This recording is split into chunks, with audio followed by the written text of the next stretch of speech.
આજે આંતરરાષ્ટ્રીય મહિલા દિવસ નિમિત્તે મોડાસામાં ઘણા બધા કાર્યક્રમો યોજવામાં આવ્યા વહીવટીતંત્ર તરફથી. એમાં સ્પોર્ટ્સ ઓથોરિટી ઓફ ઇન્ડિયા તરફથી જે ઇન્સ્ટ્રક્શન્સ આવ્યા હતા એ નિમિત્તે મોડાસામાં સારી સંખ્યામાં વહેલા સવારે બહેનોએ અને સાથે સાથે ભાઈઓને પણ વુમેન્સ ડે નિમિત્તે સાયકલિંગ યોજી. સાયકલિંગ કરીને પછી વોકેથોન યોજવામાં આવી, જેમાં મોટી સંખ્યામાં દરેક બહેનો સામેલ થયા અને બીજા નાગરિકો પુરુષો પણ સામેલ થયા. અને પછી જેબી શાહ ઇંગ્લિશ મીડિયમ સ્કૂલમાં બહેનો માટે રમતો યોજવામાં આવી છે.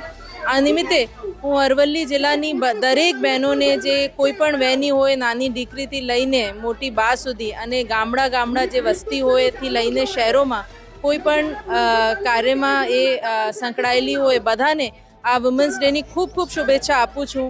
અને આપણે બધા મળીને અને બહેનો જે છે પુરુષો સમોવડી જ નથી, આગળ વધે અને સમાજને દિશા આપે, આપણે પોઝિટિવ કામોમાં રમીએ, એ શુભેચ્છા સાથે બધાને હેપી વુમેન્સ ડે.